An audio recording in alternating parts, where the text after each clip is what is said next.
Sa lahat ng ating mga kababayan, kahapon, nung isang araw, ngayon, na patuloy na nagpapakita ng kanilang suporta sa ating dating Pangulo. Nakikita po natin yung kanilang mga peace rallies doon sa Pilipinas at sa iba't ibang lugar sa mundo. So nagpapasalamat tayo na merong nagdadasal, marami ang nagdadasal, napakahalaga mo.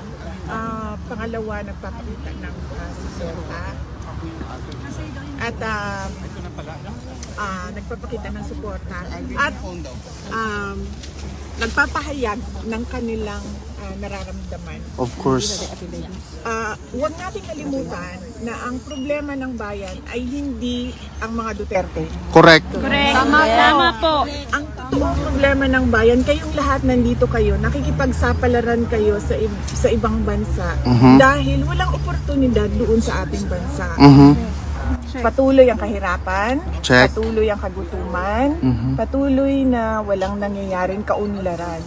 Nakikita nyo yung Netherlands, di ba? Yes po. Gusto natin maging Netherlands. Correct. Correct.